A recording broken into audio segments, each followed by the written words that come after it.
Good morning class. आज आप संबंध कारक जिसमें षष्ठी विभक्ति का प्रयोग किया जाता है उसके बारे में पढ़ेंगे। पाठ नंबर 15 है और अभी तक आपने प्रथमा विभक्ति, द्वितीय विभक्ति, तृतीय विभक्ति, चतुर्थी विभक्ति एवं पंचमी विभक्ति के बारे में और उन्हीं के कारकों के बारे में पढ़ा है। तो आज आप संबंध कारक जिसमें षष्ठी विभक्ति का प्रयोग किया जाता है उसके बारे में पढ़ेंगे। तो जो शब्द वाक्य में संज्ञा आदि शब्दों का दूसरे शब्दों के साथ संबंध प्रकट करें उन्हें संबंध कारक कहते हैं। जो हमारे वाक्य में संज्ञा शब्द होते हैं या फिर आदि शब्द होते हैं उनका दूसरे शब्दों के साथ क्या संबंध है या कहीं पर सर्वनाम भी होगा उनका क्या संबंध है, उनके लिए जब हम संस्कृत का शब्द प्रयोग करते हैं तो उसमें हम षष्ठी विभक्ति को लगाते हैं। और संबंध कारक में षष्ठी विभक्ति का प्रयोग किया जाता है। जैसे एक उदाहरण, विपिनस्य पुत्री अनीशा अस्ति। विपिनस्य, विपिन की पुत्री अनीशा है। तो यहाँ पर जो विपिन शब्द है उसमें अस्य लगा हुआ है तो ये है षष्ठी विभक्ति का एक वचन विपिनस्य। क्योंकि षष्ठी विभक्ति के जो चिन्ह होते हैं या संबंध कारक के जो चिन्ह होते हैं ये भी कह सकते हैं षष्ठी विभक्ति के चिन्ह, संबंध कारक के चिन्ह, तो वो होते हैं का, के, की, रा, रे, री। तो इस तरह से अभी यहाँ पर विपिनस्य बनाया हमने तो बना विपिन की, तो की आया तो ये हुआ षष्ठी विभक्ति एक वचन और संबंध कारक। संबंध कारक के रूप किस तरह से चलेंगे? पुल्लिंग, स्त्रीलिंग, नपुंसकलिंग तीनों लिंगों में चलेंगे। तीनों वचन होंगे, एक वचन, द्विवचन एवं बहुवचन। पुल्लिंग में कैसे चलेंगे? पुल्लिंग में जो भी हमारे पास शब्द होगा एक वचन में उसमें हम कस्य लगाएंगे। तो कस्य का मतलब है का नहीं लगाएंगे, उसी शब्द में आधा सा और या लगा देंगे। जैसे अभी आपने ऊपर देखा था विपिन में हमने कस्य नहीं लगा, विपिन कस्य नहीं बनाया, विपिनस्य। तो ऐसे ही मोहनस्य, सीतास्य, पुत्रीस्य, ऐसे कुछ भी शब्द आपका हो सकता है। तो यहाँ पर है आपका बालकस्य, तो किसका? बालक का, इसका मीनिंग हुआ ये। कयोहो द्विवचन में लगाएंगे, कयोहो बाल कयोहो। किन दो का? दो बालकों का। दो लिखना जरूरी है क्योंकि उन दो से ही हमें पता चलेगा कि हमें ये समझ आ गया है कि ये द्विवचन का रूप है और इसमें कयोहो लगाया हुआ है इसलिए ये द्विवचन है। बहुवचन, केशाम बालका नाम।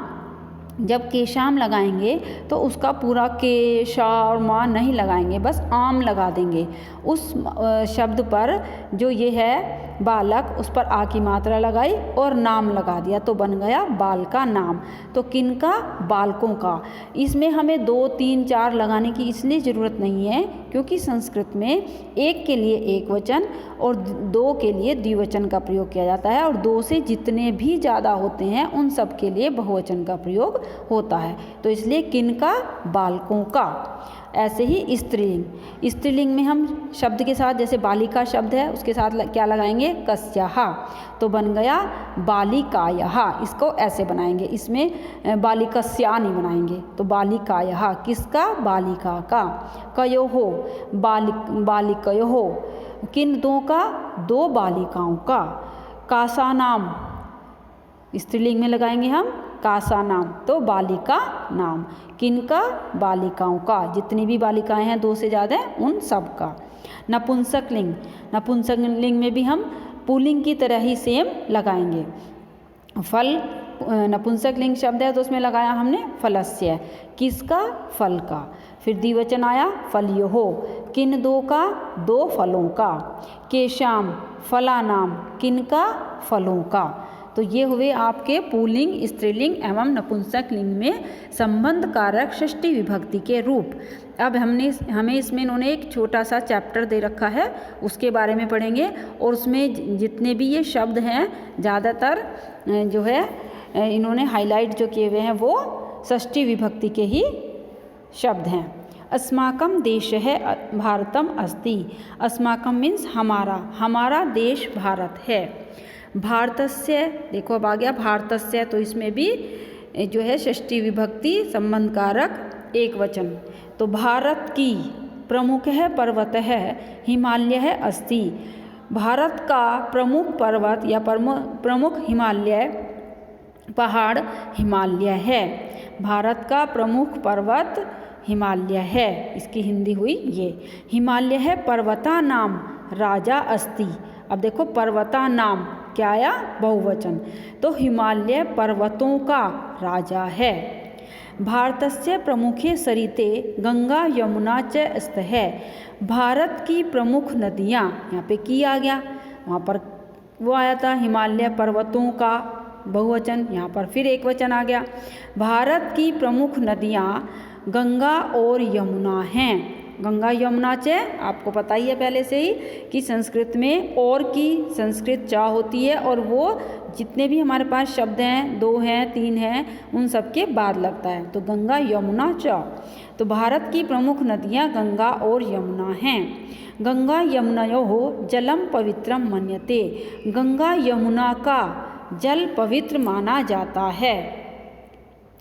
गंगा यमुना का जल पवित्र माना जाता है। काकस्य वर्ण है कृष्ण है अस्ति। काकस्य मतलब कोए का। कोए का वर्ण मीन्स रंग, कृष्ण है मीन्स काला, अस्ति मीन्स है, तो कोए का रंग काला है। हंसस्य वर्ण है श्वेत है भवती। हंस का रंग सफ़ेद होता है। भवती मीन्स होता है, श्वेत है मीन्स सफ़ेद, वर्ण मीन्स रंग, और हंसस्य मीन्स हंस का, तो हंस का रंग सफ़ेद होता है। भ्रमराणाम गुंजनम मधुरम भवती। भौरों का गुंजन मधुर होता है, यानी कि मीठा होता है। भौरें जब पेड़ पर बैठे रहते हैं, ऐसे करते रहते हैं, तो उसको कहते हैं गुंजन। तो भौरों का गुंजन मधुर होता है। रामायणस्य कविः महर्षि वाल्मीकि अस्ति। रामायण के कवि महर्षि वाल्मीकि है। भारतस्य कविः महर्षि वेदव्यासः अस्ति। भारत के कवि महर्षि वेदव्यास है। महाभारत के कवि महर्षि वेदव्यास हैं। गीताया नाम श्री कृष्ण उपदेशः सन्ति। गीता में श्री कृष्ण के उपदेश हैं। तो श्री कृष्णस्य, महाभारतस्य, रामायणस्य, इन सब में षष्ठी विभक्ति का प्रयोग किया गया है। कालिदासस्य प्रमुखः ग्रंथः अभिज्ञान शाकुंतलम अस्ति। कालिदास का प्रमुख ग्रंथ, जो सबसे उनका मेन ग्रंथ है, उन्होंने जितनी भी रचनाएं लिखी हैं उनमें सबसे प्रमुख कौन है, अभिज्ञान शाकुंतलम है। भारतस्य चत्वारः वेदाः ऋग्वेदः यजुर्वेदः सामवेदः अथर्ववेदः च सन्ति। भारत के 4 वेद कौन कौन से, ऋग्वेद, यजुर्वेद, सामवेद और अथर्ववेद हैं। आपको सबको ही पता है कि 4 वेद हैं हमारे, ऋग्वेद, यजुर्वेद, सामवेद और अथर्ववेद। वेदानां भाषा संस्कृतम अस्ति। वेदों की भाषा संस्कृत है। देखते जाना, यहाँ पर सब में का, के, की, ये सब आते रहेंगे। सिंह पशूनां नृपः अस्ति। सिंह यानी कि शेर पशुओं का राजा है। गरुड़ खगानां नृपः अस्ति। गरुड़ पक्षियों का राजा है। कन्या नाम सुरक्षा अनिवार्य। कन्याओं की सुरक्षा अनिवार्य है, मतलब जरूरी है। अद्यत्वे नगराणां वातावरणं प्रदूषितम अस्ति। आजकल नगरों का वातावरण प्रदूषित है, यानी कि शहरों का वातावरण प्रदूषित है। पार्थ है, अभी एक इसमें बिल्कुल छोटी सी एक दूसरे का नाम पूछ रहे हैं 2 लोग, एक पार्थ एक निकिता, इनकी बस नाम पूछने की छोटी सी एक 4 सेंटेंसेस की वार्तालाप है, यानी कि बातचीत है। इसको देखेंगे। पार्थ कहता है तव नाम की मस्ती, तुम्हारा नाम क्या है। निकिता कहती है मम नाम निकिता अस्ति, मेरा नाम निकिता है। निकिता फिर कहती है तव नाम की मस्ती, तुम्हारा नाम क्या है। पार्थ कहता है मम नाम पार्थ है अस्ति, मेरा नाम पार्थ है। अब आता है विशेष। विशेष में देख लेते हैं क्या दे रखा है कि अस्मद, जिसको कहते हैं मैं, तथा युष्मद तुम, इनके रूप तीनों लिंगों में समान होते हैं। अस्मद मम यानी कि मेरा, युष्मद तव यानी कि तुम्हारा। जैसे कि आवयोः हम दोनों का, अस्माकम हमारा, तो इसका एक वचन, द्विवचन, बहुवचन ऐसे चलेगा। मम हम दोनों का, हमारा। तव तुम दोनों का, तुम सब का। युवयोः तुम दोनों का, युष्माकम तुम सबका। तो संबंध बताने वाले शब्द का कर्ता या क्रिया से कोई संबंध नहीं होता है, इसलिए इसे संस्कृत में कारकों में नहीं गिना जाता है। परंतु छोटी क्लासेस में हम ये नहीं बताते हैं क्योंकि ये बहुत बड़े क्लास के लेवल की बात है, इसलिए आपको ये संबंध कारक के बारे में ही पढ़ना होता है कि आपको यही बताया जाता है कि इस कारक में ही आता है और संबंध कारक इसको कहते हैं। ठीक है, जब कोई बहुत बड़ी वो करता है पढ़ाई संस्कृत में, उसको ये स्वयं ही पता चल जाता है कि संबंध कारक कारकों में नहीं आता है। तो अब आता है आपके शब्दकोश, ये आपको सारे करने हैं, बस ये मन्यते जो कटा हुआ है इसको आप छोड़ देना, उसके अलावा सारे अपनी नोटबुक में कर लेना। अब आती है अभ्यास कार्य। विकल्पों से सही उत्तर चुनकर रिक्त स्थान पूरे कीजिए। फर्स्ट है डैश राजा आम्रम अस्ति, तो फलानाम आएगा, फलों का राजा आम है। मयूर है डैश राष्ट्रीय पक्षी अस्ति, मोर भारत का राष्ट्र पक्षी है, तो इसका आ जाएगा आंसर भारतस्य, भारत का। डैश वर्ण है श्वेत है बहुती, दुग्धस्य यानी कि दूध का। अब दुग्धा नाम तो दूधों का, ये तो गलत हो जाएगा, दुग्धम भी एक दूध नहीं होता है, दुग्धेन ये भी रॉन्ग हो जाएगा। दुग्धस्य दूध का रंग सफ़ेद होता है। शुका नाम वर्ण हरित है बहुती, तोते का रंग हरा होता है। डैश माता देवकी आसीत कृष्णस्य, कृष्ण की माता देवकी थी। ये अब है एक पदेन उत्तरत, एक पद में उत्तर लिखिए। हिमालय है केशाम नृपः अस्ति, हिमालय किसका राजा है, किसका है, पर्वता नाम, तो हिमालय पर्वतों का राजा है। कासाम सुरक्षा अनिवार्य है, किसकी सुरक्षा अनिवार्य है, कन्या नाम, तो इसमें आ जाएगा कन्या नाम सुरक्षा अनिवार्य है। आपको सिर्फ एक ही पद में एक ही शब्द में उत्तर देना है, तो पहले का आंसर पर्वता नाम, दूसरे का कन्या नाम। फिर है सिंह है केशाम नृपः अस्ति, सिंह किसका राजा है, किसका है, पशु नाम। कयोः सरितयोः जलम पवित्रम मन्यते, किसका किन नदियों का जल पवित्र माना जाता है, तो गंगा यमुनयोः सरितयोः जलम पवित्रम मन्यते।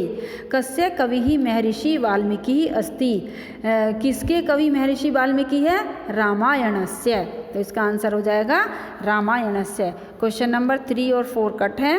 क्वेश्चन नंबर 5 देखिए आप कि निम्न शब्दों के हिंदी पर्याय मंजूषा से चुनकर लिखिए। युष्माकम तुम सबका, खगानाम पक्षियों का, पर्वतानाम पहाड़ों का, भारतस्य भारत का, मम मीन्स मेरा और तव मीन्स तुम्हारा। तो ये आपका चैप्टर कंप्लीट हो गया है संबंध कारक। आप इसमें कोई भी अगर प्रॉब्लम होगी तो आप अपनी लाइव क्लास में डिस्कस कर सकते हैं, कोई भी क्वेरी होगी तो आप पूछ सकते हैं। Okay, thank you class, thanks a lot.